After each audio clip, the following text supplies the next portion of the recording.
Alors, dis-moi, hier, donc le 28 novembre 2013, la comète Ison est passée au plus près du Soleil, mais il y a eu un peu une confusion ce matin, on ne sait pas si elle a survécu. Est-ce que tu peux m'en dire plus? Oui, tout à fait. Alors, il y a eu effectivement beaucoup de confusion parce que lorsque la comète s'est approchée du Soleil, on a eu l'impression qu'elle disparaissait.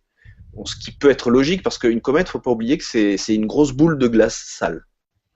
Donc, on imagine que quand on amène de la glace près d'une source de chaleur, elle fond. En l'occurrence, dans l'espace, elle ne fond pas, elle se sublime. C'est-à-dire que la glace passe directement de l'état solide à l'état gazeux, même pas par l'étape liquide. Alors, il y a eu, on a vu très bien sur les images de l'instrument dit LASCO du satellite SOHO qui regarde en permanence le Soleil, c'est un satellite américano-européen, on a très bien vu cette queue devenir de plus en plus fine. Et à un moment, on s'est dit, ben ça y est, elle s'est fragmentée, c'est-à-dire que le noyau est devenu un tas de petits noyaux qui ont fini par fondre. Mais 1 ou 2 heures après, on a vu surgir de l'autre côté, sur le trajet théorique d'Eisen, on a vu surgir quelque chose de blanc et de vif qui fait dire que Eisen a survécu. Alors je vais essayer de vous montrer la photo. C'est partage d'écran, voilà, et l'image est ici. Voilà. Vous la voyez? Oui, très bien. Donc, au centre, on voit, c'est le Soleil. Donc, le cercle blanc, c'est la taille du Soleil dans l'image de l'instrument SOHO. Et le cercle bleu foncé, c'est un cache. S'il n'y avait pas ce cache, la luminosité du Soleil aveuglerait complètement l'instrument. Et on voit en haut Eisen, ou Ison, hein, puisque c'est le nom en fait du groupe d'observatoires qui l'a découverte. Hein. C'est International Space Observation Network, c'est-à-dire réseau international d'observatoires spatials. Ce sont des télescopes automatiques répartis sur la planète, et c'en est un en Russie qui a découvert donc Eisen. Et là, ça c'est inattendu parce qu'on ne s'y attendait absolument pas. Elle ne devrait pas être là, parce que ce qu'on a vu avant, c'est carrément la disparition de la comète. Donc voilà, je vais essayer de revenir à mon image à moi. C'est bon, on te voit bien. Ça y est, on Euh, me voit. Bon, c'est parfait alors.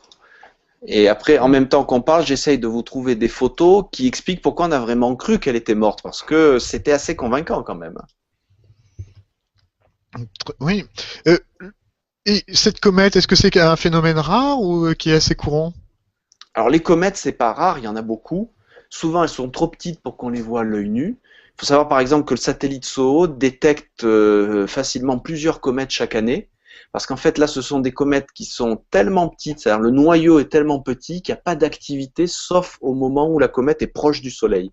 Parce que là, il y a beaucoup de chaleur, donc le noyau a une activité qui grandit, c'est à ce moment-là qu'on les remarque.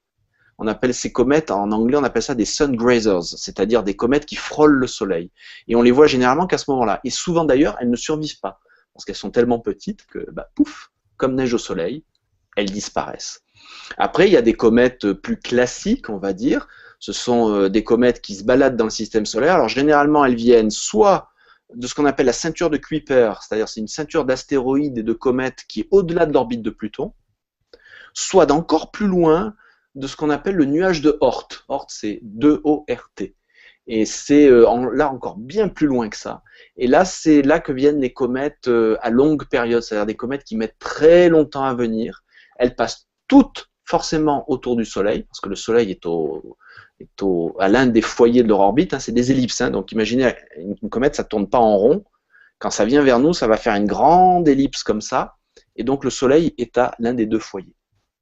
Et c'est quand elle s'approche du Soleil, quand elle commence à s'approcher du Soleil, qu'elle commence à avoir de l'activité. Alors une comète comme Eisen a commencé à avoir de l'activité à partir de l'orbite de Pluton environ, parce que là elle commence à chauffer. Et puis évidemment, plus elle s'approche du Soleil, plus elle chauffe et plus elle a de l'activité. Il faut quand même remarquer qu'elle n'a pas été aussi spectaculaire qu'on pensait. Et après son passage au Soleil, ce qu'on espérait, c'est qu'ayant reçu un bon coup de boost, on va dire, elle nous ferait un superbe spectacle, c'est-à-dire en gros, début décembre, en regardant l'horizon est juste avant le lever du Soleil, on aurait dû voir un panache comme ça, qui se levait comme ça.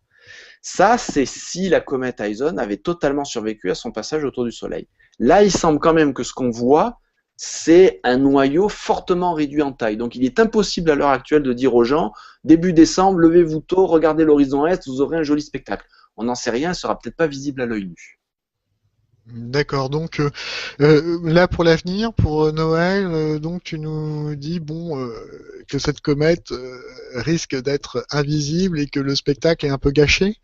Bah, peut-être visible avec un petit télescope ou alors visible avec des jumelles. Pour l'instant, c'est honnêtement, moi je vais rester prudent parce que hier soir quand même, vers 10-11 heures, on pensait qu'il n'y avait plus rien. Faut pas Hmm. oublier, hein. Alors je vais essayer de vous trouver une photo qui montre pourquoi on pensait, c'était très convaincant quand même, qu'il n'y avait plus rien. Voilà, j'en ai deux. Donc une première ici. Donc ça c'est à 20h48 heure française, 19h48 heure GMT. Donc je demande à Google de faire mon partage d'écran. Voilà, ça devrait venir. Zou. Donc voilà une image intéressante. Donc il est 20h48 heure française. Les trois flèches montrent ce qui reste du panache d'Aison. Pas grand-chose, comme on peut voir. Là, c'est C'est la pas fin un de la effet de comète. perspective ce qu'on voit? Non, non, non, non. Je vais montrer une image avant. Alors, hop, j'arrête mon partage. Je sélectionne une autre image. Parce qu'on voit que Aison, quand même, quand elle est prise par le Lascaux, c'est quand même évident. Alors là, ce que je vais montrer, c'est le Lascaux C2, c'est-à-dire c'est un angle un peu plus grand. Voilà. Hop, là, c'est évident quand même. On Hmm. ne peut pas la louper. Hein, donc le Soleil toujours au centre, et on voit cette trace blanche, c'est Aison.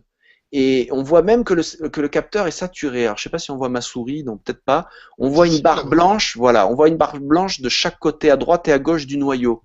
Ça veut dire que c'est tellement lumineux que ça sature le capteur. D'accord. Donc, on ne peut pas la louper. Et du Hmm. coup, quand on a eu ce que j'ai montré tout à l'heure, c'est-à-dire l'autre image, on pensait vraiment cette fois-ci que bah, c'était terminé. Je vais essayer. Alors, en revanche, ce qui a laissé penser qu'il y avait un espoir, c'est ça. Il faut savoir qu'il y a plusieurs satellites qui ont observé le passage d'Aison. Voilà. Ça, c'est un autre satellite américain. C'est le SOHO étant européen et américain. Celui-là, il est américain. C'est Stéréo A, parce qu'il y en a deux, Stéréo A et B. Stéréo A était le mieux placé. Et là, la comète, elle est de gauche de la gauche Oui, vers la droite sur parce que cette image? c'est filmé de l'autre côté. Le satellite est de l'autre côté.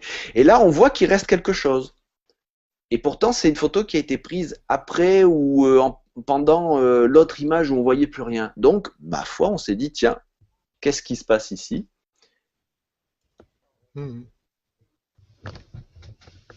Et après, on a eu cette autre image qui a commencé à faire douter. Enfin, douter. Il y avait des gens qui disent qu'on voit, c'est rien, quoi. Hein, on va voir là. Celle-là, je ne l'ai pas encore montrée et elle est très, très intéressante. Ça a été un vrai suspense. Hein. Voilà. Alors, celle-là est amusante. Donc là, il est 22h48 GMT, je crois. Et on voit que la comète est passée de l'autre côté du Soleil. Elle a passé son passage. Au plus près, elle était à 1,2 million de kilomètres. Alors ça semble énorme, mais c'est 4 fois la distance Terre-Lune. En termes astronomiques, pour le Soleil, c'est très très proche. Quand même, hein. Il fait très chaud. Aucune sonde humaine ne survivrait à ça. Donc ce panache qu'on voit là a été interprété au départ comme les restes, comme des petits fragments qui dégagent encore quelques vapeurs d'eau, gaz, etc. Donc pas grand-chose. Et d'ailleurs, l'Agence spatiale européenne avait dit non, c'est terminé. Aison est fini. Même la NASA a dit très probablement la comète n'a pas survécu à son passage et ce qu'on voit, c'est un résidu de panache ou des petits fragments qui continuent encore à avoir une activité résiduelle. Ça, c'était on va dire, c'était la fin d'Aison en fin de soirée dernière. Donc on disait, bah ça y est, RIP, on a vu RIP, Rest in Peace, Aison, etc. Mais d'autres disaient, non, non, non, c'est la comète zombie, elle va revenir. Sur Twitter, c'était un peu la folie. Il y en a même un qui l'a appelé, j'ai trouvé ça très drôle, il a appelé la comète Schrödinger, du nom du fameux chat quantique qui est à la fois vivant et mort dans l'expérience qu'avaient inventé Schrödinger et Einstein. Hein. Donc c'était vraiment incroyable. Mais bon, les dernières images, en revanche, laissent penser que là, on est franchement face à un objet qui a peut-être survécu. Donc je remonte le smoking gun, comme on dit, puisque bon, la blogosphère était très active, mais malheureusement, comme toujours, à 80% anglo-saxonne. Il faudrait quand même que les Français s'y mettent un peu. Hein. Voilà. Là, on voit quand même que c'est autre chose, c'est ici donc, c'est autre chose que des petits fragments. On a une jolie activité. Néanmoins, quand même, terriblement moins spectaculaire qu'avant le passage au périhélie. C'est le nom savant pour dire passage le plus près du Soleil, périhélie. On peut dire du coup que la comète, si elle est visible à partir du 5 décembre, je crois que c'est à peu près la date à laquelle elle serait visible en France. Euh, Est-ce qu'elle sera aussi visible qu'une étoile comme, enfin, que Vénus ou Ah, très très bonne question. Parce que les comètes, le problème des comètes, c'est que ce sont des objets diffus. Quand on parle de magnitude en astronomie, il faut savoir, l'œil voit jusqu'à la magnitude 6. Plus le chiffre est grand, moins on voit. Vénus, par exemple, c'est magnitude 0 à -2, voire -3. C'est un objet brillant, c'est un phare, on ne peut pas le louper. Mais quand on parle de la magnitude d'une comète, c'est la magnitude d'un objet qui est beaucoup plus grand dans le ciel qu'une étoile ou une planète qui est ponctuelle. Donc c'est trompeur. Par exemple, si on dit la comète a une magnitude 1 ou 2, on se dit ouais, super, je vais bien la voir, je ne pourrai pas la louper. Seulement, on va la voir dans le ciel du matin, donc il va y avoir les lueurs du soleil qui vont gêner.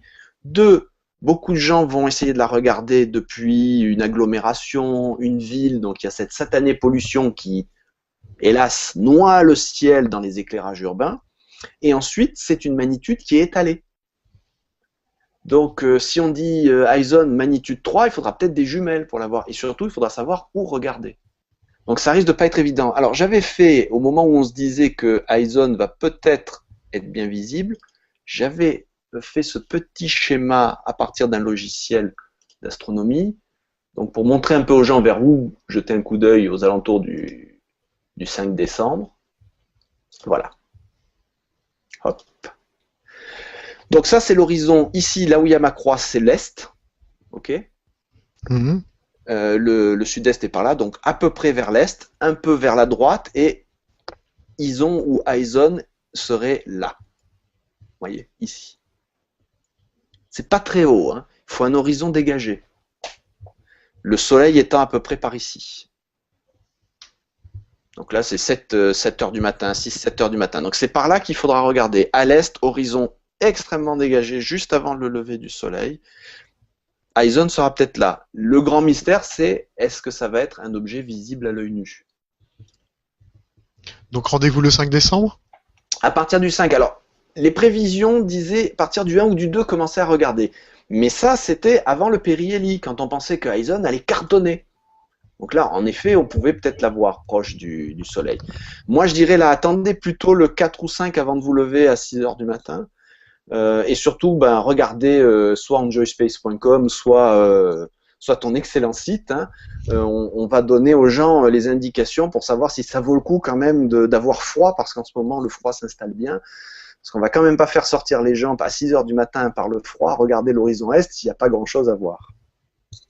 Il faut se méfier des images des sondes et des télescopes. Hein. Il y a eu de très belles images d'Eisen, mais ce sont des télescopes. C'est-à-dire il y a des miroirs de 50 cm de diamètre, avec derrière une caméra CCD très sensible, donc Eisen est belle. C'est un peu la différence qu'il y a entre une nébuleuse vue par Hubble, avec toutes ses couleurs et tout, et si vous regardez dans un télescope, en gros, vous voyez une espèce de tache floue grisâtre. Donc là, attention, je veux dire, c'est toujours émouvant de voir une comète dans le ciel, mais vous n'allez pas voir un feu d'artifice. En tout cas, pour l'instant, on n'est pas dans le cadre du feu d'artifice. Merci Olivier. Merci Noureddine.